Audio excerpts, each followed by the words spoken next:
This is interesting to show the new media wave we have going on the left. So El Sayed is in the primary to become a senator in Michigan right now. And he's not actually DSA. He's not like a card carrying member, but he's part of this kind of new wave of these new media savvy, aggressive leftists that are running populist campaigns and really not pulling any punches on the establishment. Let's watch a quick clip here of his strategy whenever he does end up running against a Republican candidate for Senate. You are currently leading in the polls. The primary is August 4th. So let's do a thought experiment. You become the Democratic nominee for Senate. So let's go over some things that Mike Rogers, the likely Republican nominee, and Republicans who've already reserved $45 million in advertising are going to say about you.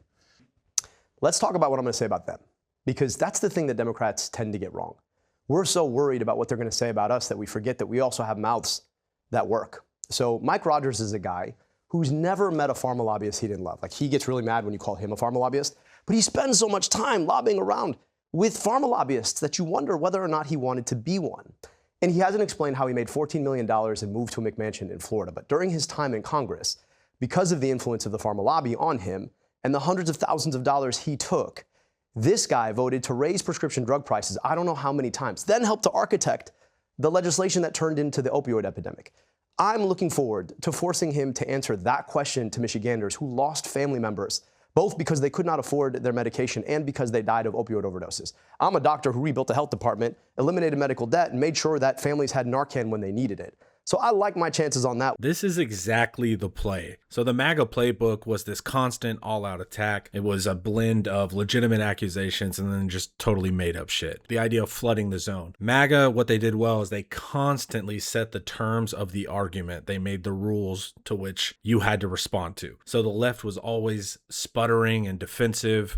Even if they were correctly counterpunching, it still felt like they were in that losing position. And right now, establishment guys, they have nowhere to go, whether that's right or left. No one likes this economy. No one thinks we're headed in the right direction. So why would a fresh candidate ever try to sell the status quo? You have to attack it. People want those protest candidates, anything anti-system. It doesn't matter if it's MAGA or on the DSA side. You don't want to ever be the guy answering for the system's issues because they're indefensible right now. It's currently an advantage to have no experience. You hammer the establishment candidates with what they missed on, and even if they didn't vote wrongly, you can just kind of pin them for being a part of that group. And since you don't have a public record, you hold all the cards. The liberals took the Trump beating because they spent the whole time constantly on defense, constantly answering to that narrative of the day. The DSA understands that part at least, and they're inoculated to this new way of politics. They're an evolution and a response to Trump.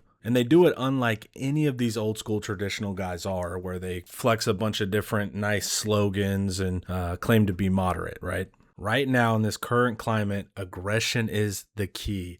Guys have to fight off the back foot. Whatever you do, even if you start to lose control of the conversation, then you flip the table to something else. I'm not saying it's the best thing for society, but we do know for a fact you have to be the one aggressing here and asking the questions. And next up, we got the AC wars going on. So Mamdani put out a PSA to put thermostats to 78 degrees for a heat wave to avoid the grid going down in New York. And he did this right at the moment where AC became some type of freedom symbol in response to the European heat wave and their lack of AC, right? There was weird arguments from Europe why you shouldn't do it. And then, of course, as an American, AC is wonderful. But it did become a political symbol, as everything does in this country right now. Then the Republicans used the energy warning as a sign of failed socialism in New York, regardless that the 78 degrees thing is actually a recommendation from the Department of Energy. It's one of those things you get in your email or whatever, and you're like, yeah, that's not happening. And even funnier, when you try to go to that page today, it says page not found. But if you go to the Wayback Machine just hours ago, you'll see the actual policy. So the government realized they had the same exact policy and deleted it clearly very recently. So more transparency from the gov, baby. But remember, it's not about facts, it's about attacks right now. And there's really no win for Mamdani here either. Just don't even engage on it because already Americans are super weird about home temperature. You could argue with your friends for 30 minutes right now if you asked what they kept their house at. And ultimately, we all know the real answer is 66 degrees. Then we have another example of Trump robbing the country blind. Right here, Yahoo Finance. Trump was America's top crypto earner in 2025. He made $1.4 billion.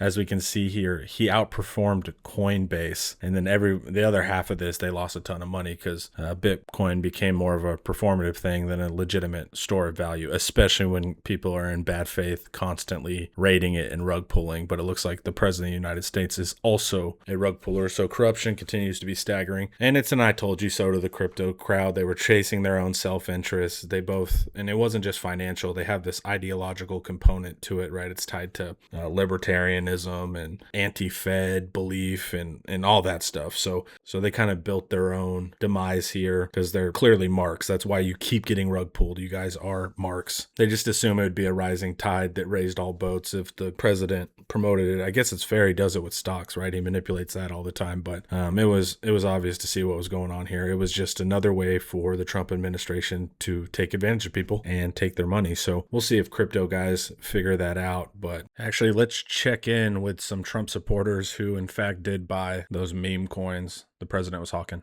These are two investors into the Trump coin, and these are Trump supporters. If Trump was putting his name behind it, it must be a legitimate investment. This is a woman who spoke to Reuters. She put $2,000 of her savings into the Trump meme. At the end of May, her Trump holding was worth less than $120. She now thinks it was just a pump and dump scheme. All right, maybe some hope for her at least.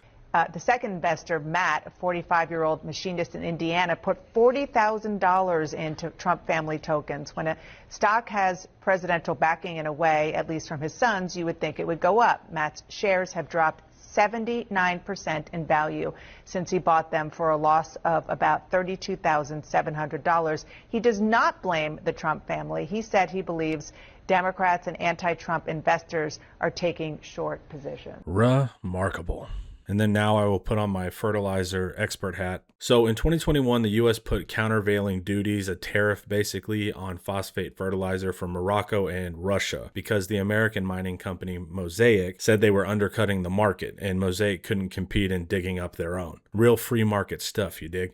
And then in 2025, on top of that, Trump added more with his tariff spree. This caused the price of phosphate to jump by 28% and cost farmers $6.9 billion from 2021 to 2025. Then on top of that, the self-inflicted war in Iran shut down the Hormuz shipping lanes. So just piling one supply shock on top of the other. So the government creates this artificial scarcity so Mosaic, the American mining company, could avoid its two biggest competitors in Morocco and Russia. And then the farmers had to pay for it. And then therefore the consumer had to pay for it. But now that shortage, that artificial shortage, is making it to where we don't have enough fertilizer to produce food to meet our population's demands. So a few days ago, the government declared an emergency and is now allowing duty-free imports of fertilizer from Morocco temporarily, or the phosphate that goes into fertilizer. And of course, Mosaic didn't like this, and they even sponsored the Freedom 250 event as a way to grease the wheels to avoid that happening. So more examples of companies buying favor in the Trump administration. It's just greed and ineptitude all around. So nothing new there. So another fun day in American politics, y'all. Like, subscribe. I'm trying to grow the channel, brand new. Share it with your friends, all that good stuff if you like it. If you don't have to share it, I guess. Peace.